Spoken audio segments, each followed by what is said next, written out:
L.G.M International, a faith channel for heavenly influence in Earth's affairs. Today it's Fathers of Faith. Welcome, guys. There is a screen over here. If you see me, look to the side. There is a screen over here, and I get to see your faces. That's why I keep looking here. But welcome, guys. I am so glad that you are here. I am thankful to Jesus for your life. I'm thankful for you. I'm thankful for my media team. I'm thankful for everybody. All the praise be to you, Jesus.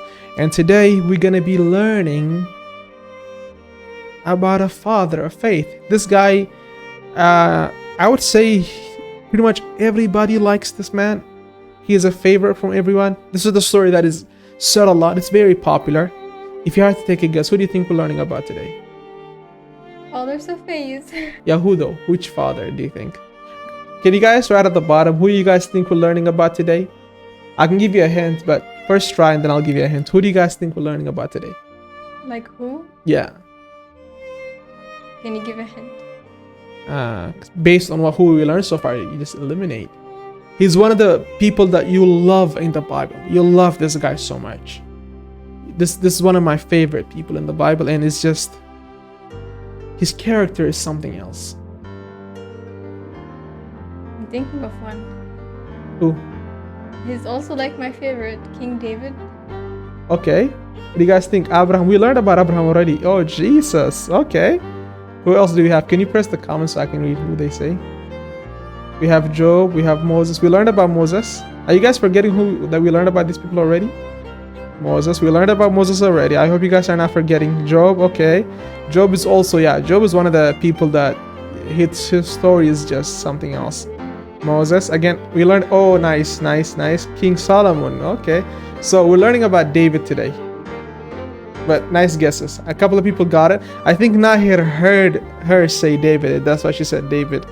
Or, yeah, I think Nahir heard my sister say David. That's why I said David. But we're learning about David today. And the reason I'm saying David is because this actually has a connection with what we learned last week. One of the points that I gave was the heart that we have, as I was talking about offering ourselves to God as a free sacrifice, giving out everything to God. I said 3 key things. I said our prayer time, our reading time, and I said our heart. Our heart is very important. So today we're going to be focused on the part that is our heart. Our heart matters. How much more does our heart matter? Pretty, that's all what matters. The heart. That's where it starts, right? The heart is the source of everything. Out of the heart comes good or evil. It's very important to guard your heart, and it's very important to make sure whatever that goes through your heart is proper. Whoever that has access to your heart is only God, or those that are used by God and nothing else, because it's very precious. It's your source for your life. It's the source of everything for you. And today we're going to be learning about a heart like David. The heart of David. And when you go to 1 Samuel, Nazareth, hold for me Samuel chapter 16. Just open that for me, and I'll read a couple of verses before I go. So, in 1 Samuel chapter 13, when I read from verse 13 to 14, and it reads, 1 Samuel chapter 13, from verse 13 to 14. Hold for me you chapter 16, but I'm going to read chapter 13 for them. So, I'm reading chapter 13 for now. And it reads, "And Samuel said to Saul, 'You have done foolishly. You have not kept the commandments of the Lord your God, which he commanded you for now, and the Lord would have established,'" which he commanded you. "For now the Lord would have established your kingdom over Israel forever. But now your kingdom shall not continue. The Lord has thought out for himself a man after his own heart." Underline this part. A man after his own heart. "And the Lord has commanded him to be a commander over his people, because you have not kept what the Lord commanded you." When we go straight to Acts chapter 13, verse 22, it reads this. "And when he had removed Saul, he raised up for them David as king." This is Acts chapter 13, verse 22. "To whom also he gave testimony." This is God giving testimony about David. and said, I have found David the son of Jesse, a man after my own heart. Who will do all my will. So David was chosen as a king at a young age. Why? Because of the heart that he has. So what does it mean to have a heart like God? It means to follow his commandments, to do his will, to do what pleases him in his sanctuary. And David was found such a person. Imagine how he said the kingdom of Saul was meant to last forever. If Saul had obeyed God, if Saul had followed the commandments that he was given to him, which Samuel gave him over and over again, if Saul had obeyed it, if Saul had listened to it, he would have been the king like his generation. He would have continued in his generation. But because he failed to do so, he couldn't keep the commandments of God. He was not going according to his will. He allowed so many things, he allowed situations to stray him out of the way. God chose someone else. It is so sad for God to say your heart is not pleasing. It's not a good thing to hear. That's what he's saying basically about Saul. He found David a man after his own heart. He found Saul a man not after his own heart. Saul was the first king of Israel. He was chosen as king. And we see God rejecting Saul here, but saying about David, son of Jesse, a man after my own heart. The heart of David was found pleasing in the sight of God. And this begs a question. Is my heart pleasing in the sight of God? If God saw my heart today, is he gonna say, your heart is after my own? Is he gonna say, your heart is exactly like my heart? Is he gonna say that? What is God gonna say when he looks at my heart today? Is my heart pleasing to him? When I worship him, when I give him glory, when I'm praying, when I'm reading, is my heart in the right place? Or am I a person guided by situation? Am I a person guided by my feelings? Am I a person guided by people? Am I a person guided by what happens to me? Am I a person guided because it's all of a sudden quiet? Or am I a person that is after the heart of God, genuinely seeking his heart, genuinely looking after him? What does God has to say about me today, about Aman, when he looks into my heart? I have found David, the son of Jesse, a man after my own heart. Who will do all my will. He will do the will of God. It's crazy. God does not say this about everybody. Only specific people in the Bible were able to become men of God and women of God. Not everybody was able to do this. Only specific people were able to live. That means it's hard. The will of God is not something that you can just do, living however you want to live. It takes a special kind of person to do and to live according to the will of God. Are we willing to be special kind of people today that will do the will of God regardless of what we want to do? Are we the people that are going to put our will aside and say, no, I want the will of God in my life. Thus, I will straighten my path and I will live according to his heart. Do you want to hear God say that about you, Nazarite? Do you want to hear God say, I found her, a woman. I found this daughter of mine. I found her heart so pleasing. I love this so much. We'll read for me 1 Samuel chapter 16 from verse 6 to 7. We will see a character here of God that is amazing. While she finds it, I'll let you know and to read it. After Samuel said this to Saul, God told him, this was God telling him, God told him after that to go and anoint a person that was in, I believe they lived in Judah or Bethlehem, I'm not sure where they lived, but he sent him to the town that Jesse was in, and he told him, there is a person there that I want you to anoint for me. And after he did so, he found a way, he tricked the king, and he found a way to go. This is Samuel when he was about to anoint David. So read for me 1 Samuel chapter 16 from verse 6 to 7. Okay. So it reads, So it was when they came that he looked at Eliab and said, Surely the Lord's anointed is before him. But the Lord said to Samuel, Do not look at his appearance or at his physical stature, because I have refused him. For the Lord does not see as man sees. For man looks at the outward appearance, but the Lord looks at the heart. Write this down. Man looks, or humans look, at what can be seen. God sees the heart. That's one thing the character of God that has.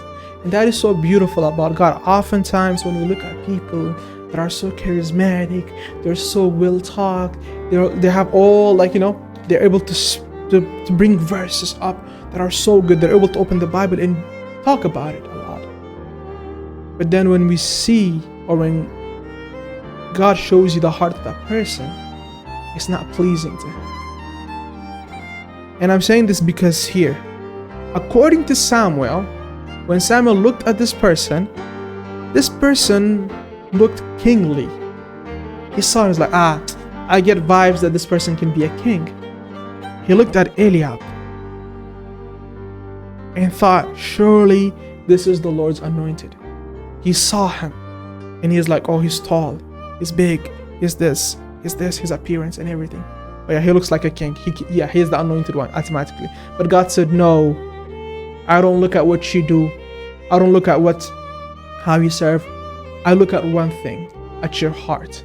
People can be running up and down in ministry, doing all kinds of things. But when you look into their hearts, it's not pleasing to God. And someone can be shy, meek, and just quiet. And you think, oh, that person, he doesn't seem so spiritual to me. But in the sight of God, God loves that person because his heart cries out to God. Our point of connection, the point that connects us with God, is our heart, nothing else. Because look what he says, don't judge by his appearance or height. I have rejected him. His heart is not pleasing to me. The Lord doesn't see things the way you see them. People judge by outward appearance, but the Lord looks at the heart. Thus, God does not look at your age. He does not look at your appearance. He does not look at your hair. He does not look at your makeup. He doesn't look at any of these things that people pay attention to. He looks at your heart. Is my heart presentable in the sight of God? Is my heart pleasant? Does God find my heart attractive? So many people today, they're missing the point. So many people are not able to find God. So many people, God is not pleased with them because of the heart they carry. In the outward, they look good. In the outward, they're dressed up nice. But their heart is not in the right place.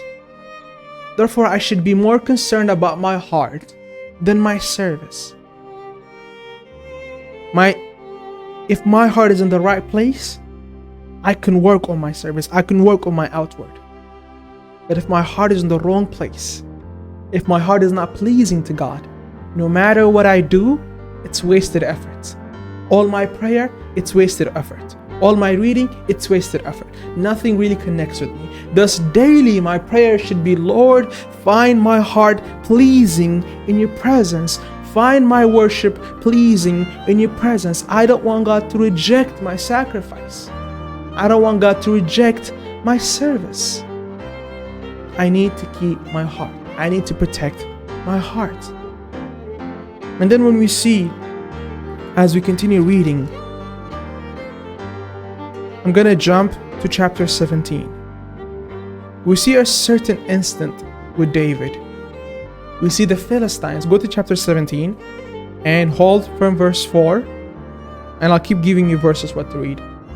You'll read from me first from verse 4 to 11. It's 1 Samuel chapter 17. Don't start from verse 4, but I'll let you know. We see in this instant that the Philistines, the mortal enemy of Israelites, they come to fight them. If you have your Bible, it would be great. If you have a Bible on your phone, that's good enough. If you don't have your actual Bible, you can have it on your phone. If not, it's fine. You can hear us. Just make sure that at least you're writing down the verses so later on you can read them. But I'm reading them for you. It will be great if you have your Bible though. So we see in this situation that the Philistines come against the Israelites. They're always fighting. They're mortal enemies. They can never be friends because the Philistines have their own God, Israelites have their own God, and they're always in war. And then we see the Philistines coming and trying to fight them. But the Philistines had a certain man that scared the Israelites. Read for me from verse 4 to 11. Okay, chapter 17, starting from verse 4. And a champion went out from the camp of the Philistines, named Goliath, from Gath, whose height was 6 cubits and a span. He had a broaden helmet on his head, and he was armed with a coat of mail, and the weight of the coat was 5,000 shekels of brazen. And he had broaden armor on his legs, and a broaden javelin between his shoulders. Now the staff of his spear was like a weaver's beam, and his iron spearhead weighted 6,600 shekels, and his shield bearer went before him. Then he stood and cried out to the armies of Israel, and said to them, Why have you come out to line up for battle? Am I not a Philistine, and you, the servants of Saul? Choose a man for yourselves, and let him come down to me. If he is able to fight with me and kill me, then we will be your servants. But if I prevail against him and kill him, then you shall be our servants and serve us. And the Philistines said, I defy the armies of Israel this day. Give me a man that we may fight together. When Saul and all Israel heard these words of the Philistine, they were dismayed and greatly afraid. The reason I wanted her to read this for me is I want you to understand the level that Goliath was in.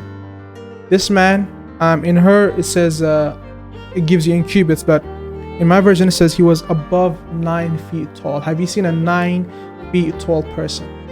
So far, yeah, you don't see them normally.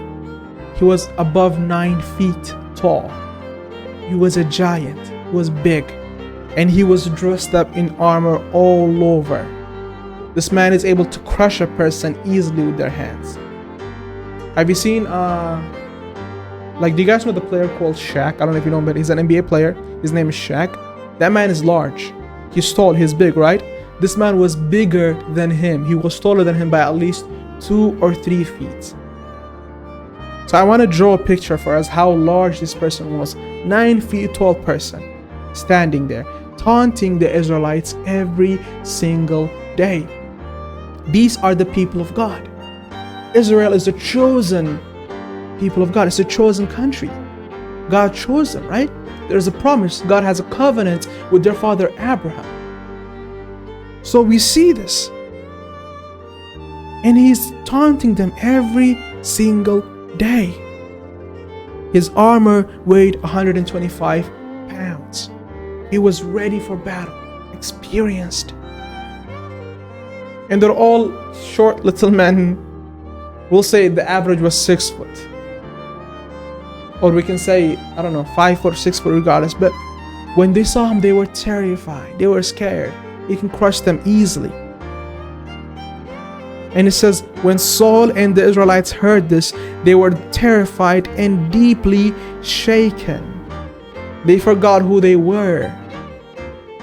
They are meant to be the nation. They are meant to be the chosen people of God.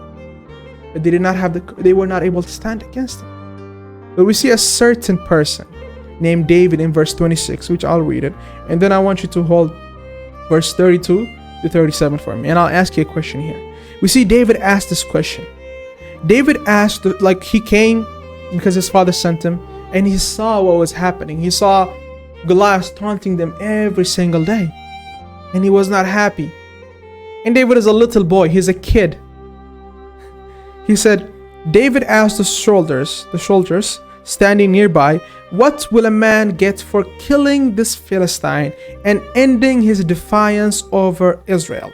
Who is this pagan Philistine anyway that he is allowed to defy the armies of the living God? Oh.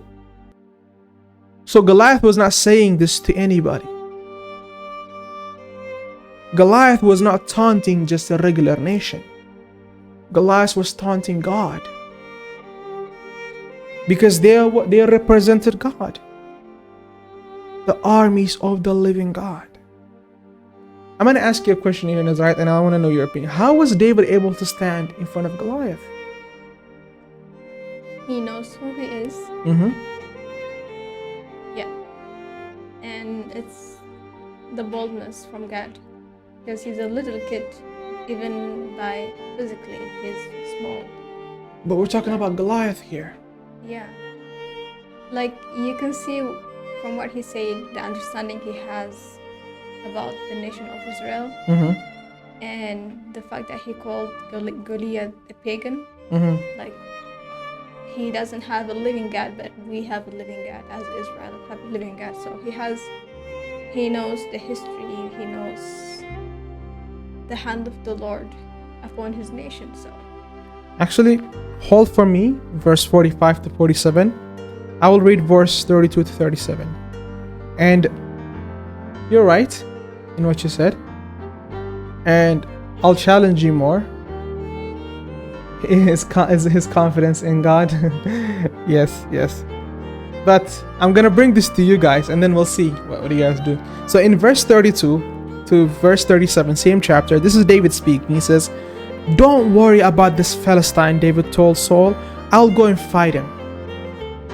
A kid saying that to a battle experienced person. Saul is experienced in battle. He has killed many Philistines. Don't be ridiculous, Saul replied. There is no way you can fight this Philistine and possibly win. You're only a boy and he's been a man of war since his youth. But David persisted.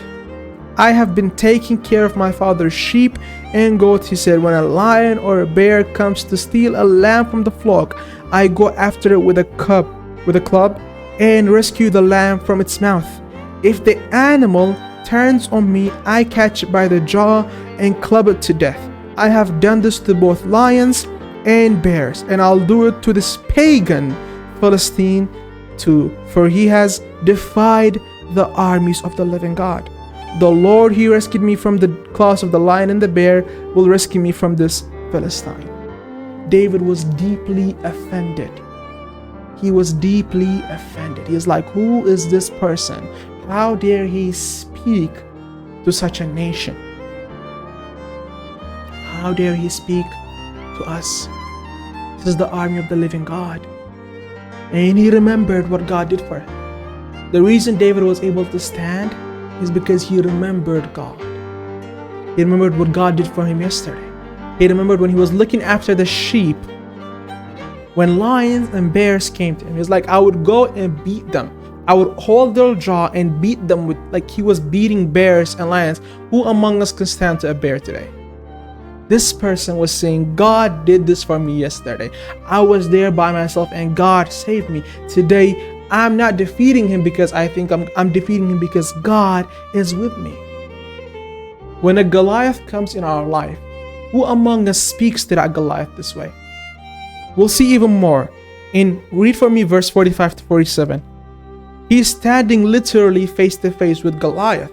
He goes out there without an armor, takes 5 stones and a stick, and stands in front of Goliath, holding a stick against an armored man, an experienced person in battle. This is what he says to him. Read for me verse 45 to 47. Okay. Then David said to the Philistine, "You came to me with a sword, with a spear, and with a javelin. But I come to you in the name of the Lord of hosts, the God of the armies of Israel, whom you have defied. This day the Lord will deliver you into my hand, and I will strike you and take your head from you. And this day I will give the carcasses of the camp of the Philistines to the birds of the air and the wild beasts of the earth, that all the earth may know that there is a God in Israel. Then all his assembly shall know that the Lord does not save with sword and spear. For the battle is the Lord's, and he will give you into our hands." He's looking at Goliath's face and telling him, I don't need a sword, I don't need a spear, I don't need anything to beat you. For the battle is the Lord's, and he will give to us the victory. The battle belongs to God. When COVID was happening, how many of us were scared of it? How many of us stood still saying, no, I trust in God? No, how many of us remembered what God did for us? The reason that we are here in this country today is not because of our own efforts. It's because God's goodness in our life. When today we hear all these news, and all this nonsense around the world, how many of us stand still and say, no, God is good? How many of us pray and seek the face of God and say, you know what, God, you will take care of this, so I will just talk to you? And how many of us go along with the Goliath? How many of us quiver? How many of us are afraid? How many of us complain? How many of us say God has forgotten us? Who here has a heart of God that cries to God, that stands in front of Goliath and tells Goliath, no, my God is bigger. My God is bigger. My God is greater. It's in his hand. It's not in my hand. We see an amazing character here over David. When someone was coming against the armies of God, David stood still and said, I will stand, I will fight. He would not allow this nonsense, he would not allow this pagan, whoever this pagan person is, he would not allow him to speak a word against the armies of the living God. And they all scared, and a child and a kid, not experienced in war, but he had his own experience. He went out and he did what needed to be done. They all looked down on him, but he proved himself. So this experience of the physical does not matter. But what God does in your life, that's what matters. That's what you hold, that's what you carry with you as you walk along in your life. And we see David succeeded. He defeated Goliath. He won. He cut his head. He did as he said. And we see David being honored. And David received so much honor. And then after that, we see him being in the armies of Saul, and rising in the ranks and succeeding in everything that he did. And I'm gonna ask you a question, and I'm gonna allow you guys to answer it later. And I want you to think about this. How come everything worked out for David? When we look into David had, he went through so much. So many times he was sent into battle. He succeeded. And as he grew, we see in the story, Saul starts to get jealous of David. He hears there's a specific time when it starts. They go to battle. After they go to battle and they come back, the women say, Saul has killed 1,000, but David has killed 10,000. And from that day on, Saul starts to think of a way to kill this person, because he's like, what? How come the people are singing, are giving more praise to one of my commanders, and I'm the king? And Saul starts to become an enemy of David. And he puts him in situations hoping, because God helped him, good job, hoping that he would die. And we see every time David succeeds, he gives him a hurdle. David goes even above it. One character that we see with David is when he was in the run, one thing that God did for David is God put a person called Jonathan in his life. Jonathan was one of the reasons, actually, was one of the people that actually kept David from harm's way. When Saul, which is Jonathan's father, wanted to kill David, it was Jonathan that went and investigated and told David to stay away. We read that Jonathan loved David so much. He loved David so much. He loved him just as he loved himself. And because he loved him, it didn't matter to him whether David was going to be king or not. He just wanted to see him alive. And David loved Jonathan as well.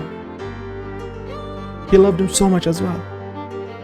And oftentimes we see Jonathan actually going the distance to keep David.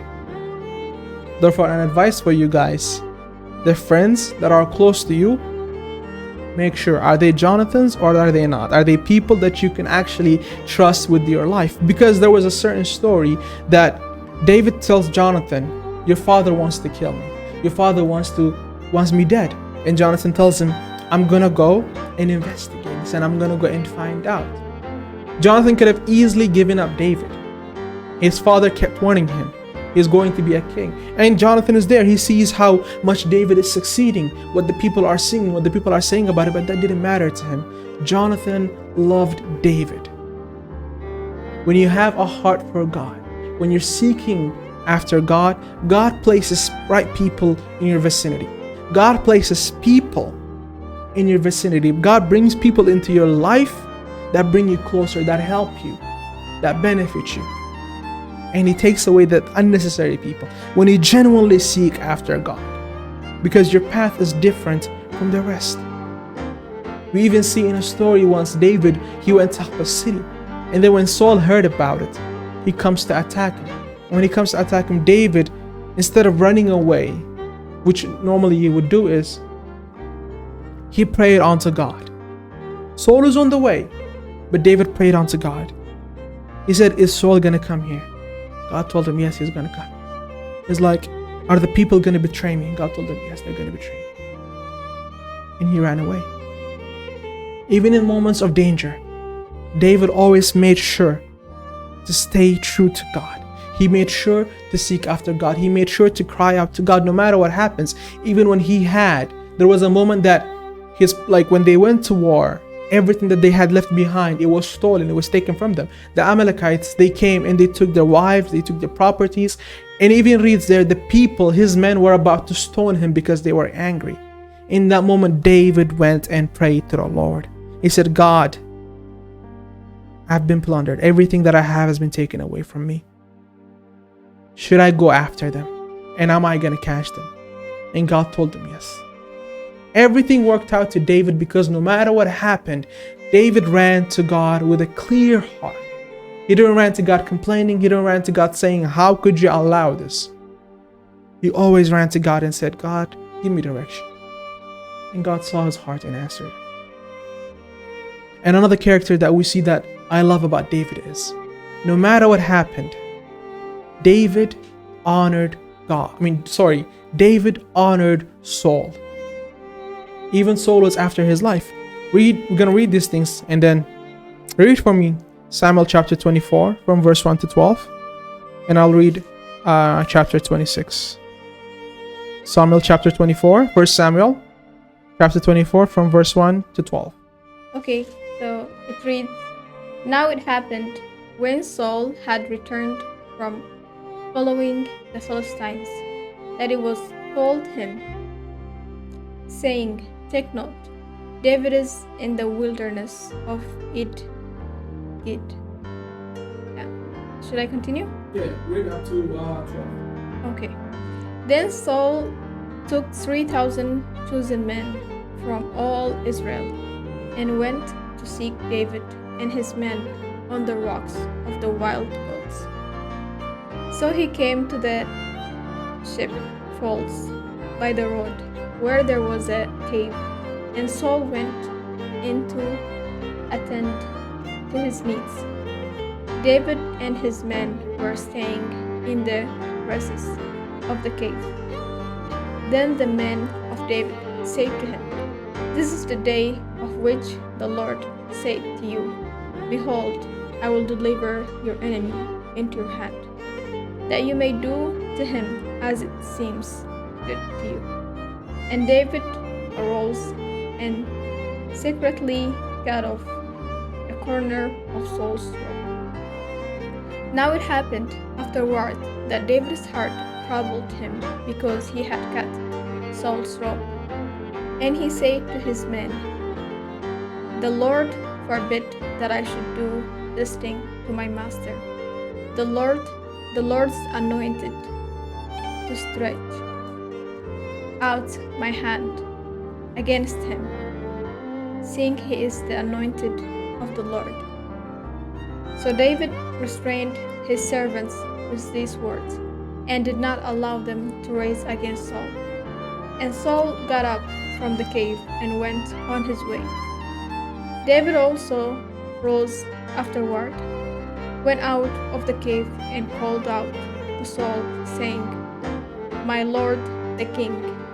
And when Saul looked behind him, David stopped with his face to the earth and bowed down.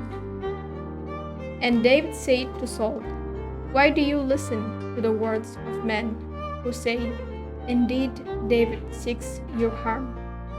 Look, this day your eyes have seen that the Lord delivered you today into my hand in the cave.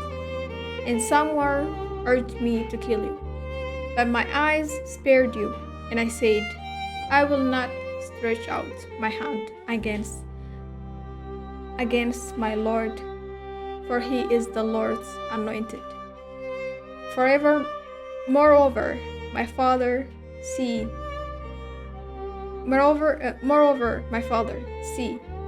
yes, see the corner of your robe in my hand, for in that I cut off the corner of your robe, and did not kill you. Know and see that there is neither evil nor rebellion in my hand, and I have not sinned against you. Yet you have hunted my life to take it. Let the Lord judge between you and me, and let the Lord avenge me on you, but my hand shall not be against you." I'll read for you chapter 26 from verse 8 to 11, and then I'll read 22 to 24.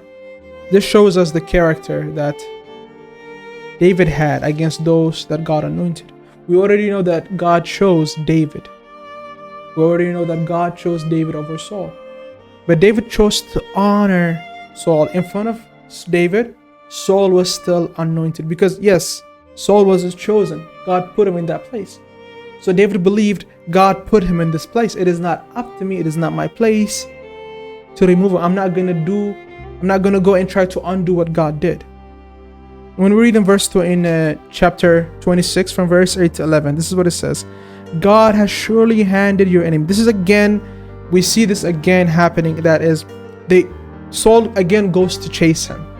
He still goes after him to kill him, trying to kill him. And when he's doing that, they're all like, this is at night when Saul was resting. And when a king is resting, his bodyguards are meant to stay awake. His bodyguards are not allowed to sleep. But in this situation, all his bodyguards were asleep. The king was unguarded.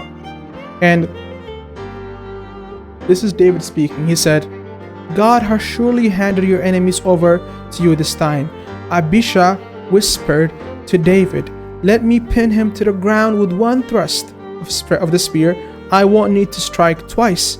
No, David said, don't kill him, for who can remain innocent after attacking the Lord's anointed one? Surely the Lord will strike Saul down someday, or he will die of old age or in battle. The Lord forbid that I should kill the one he has anointed, but take his spear and the jug of water beside his head, and then let's get out of here. In verse 22, again, we read this happening. Jumping to verse 22. Here is your spear. This is when David, after David confronted Saul, he said this, here is your spear, O king. David replied, let one of your young men come over and get it. The Lord gives his own reward for doing good and for being loyal. And I refuse to kill you even when the Lord placed you in my power. For you are the Lord's anointed one. Now may the Lord value my life, even as I have valued yours today. May he rescue me from all my troubles. How many of us have this character? How many of us? Saul was after his life. Today someone offends me and I'm thinking how I'm going to return it back to them. Today someone says something to me I don't like and I'm thinking how I'm going to pay them back. This man chased him. David had to take his family and put them, he took it to another kingdom away from Judah and told them, please keep my family. He took them out of the country. He couldn't stay safe. He couldn't relax. He was always in the run. Saul was after him at all times. And God placed him in his hand twice. But the character of David was this: I'm not going to do something that will offend God in any way. I'm not going to do something that does not please God. God put him there, God will take him away. It's not up to me. I will continue to serve God. I will continue to be true to God. Twice. He's like, you are still God's anointed one. This is the man that was trying to kill him. It's like, may God be the one that judges among us. How many of us have this character? How many of us keep our mouth shut even when things happen in our life that lead us to speak? When people offend us, when people do something to us, or when we see men of God today doing things that don't agree with us, how many of us keep our mouth shut? And how many of us are quick to speak? David did not take action even though he had every right to take action. This man was after his life. Everybody was like, go ahead, do it, do it, do it. He was the only person among them that said, no, I will do what pleases God. I will not do what works for me. It would have been easy for him to kill Saul right there and then. It would have been so easy for him. And he wouldn't be chased. Imagine Saul was taking his armies from place to place, from country to country, chasing after David. And every time we see God found a way to rescue him. I want to encourage you to go and read the whole story. You'll see the things that Saul did. The amount of people that Saul killed searching for David. He killed priests. He killed prophets just searching for David. Prophets that had nothing to do, they had no idea what was happening. Just for serving David, he killed them. But even then, even though David had every right to take Saul's life, we should know, he still had a heart that pleased God. He honored those that were around him. He honored those that God honored, even when they did things that were not good. And I'll tell you one more thing about David, about the character and the heart of David, and I will end with that one. This is a certain story that I find to be very it amazes me. This is in 2 Samuel chapter 12. And I'll start reading from verse 13. This happens when David had done something that was improper in the sight of God. He went into another man's wife. And as such, Prophet Nathan came and confronted him with what he did. And when he confronted him, this was David's response and what happened afterward. I'm going to read from verse 13 to verse 20. 7 verses. Then David confessed to Nathan, I have sinned against the Lord. Nathan replied, yes, but the Lord has forgiven you and you won't die for the sin. Nevertheless, because you have shown utter contempt for the Lord, by doing this your child will die. After Nathan returned to his home, the Lord sent a deadly illness to the child of David and Uriah's wife. David begged God to spare the child. He went without food and lay all night on the bare ground. The elders of his household pleaded with him to get up and eat with them, but he refused. Then on the 7th day the child died. David's advisors were afraid to tell him. He wouldn't listen to reason while the child was ill. They said, "What drastic things we'll do when we tell him the child is dead." Then David saw them whispering. He realized that what had happened. "Is the child dead?" he asked. "Yes," they replied, "he is dead." Now see, David sinned against God. He did something that was not right. He did something that did not very wrong, a horrible thing. Like you can see, he would have died, but Nathan said, "No, it's okay. God is not going to kill you." Because the moment Nathan told him, "You have sinned," David did not argue, he did not reason, he did not do anything. If you read the story behind it, he gives them a parable. And David says, "This person should die.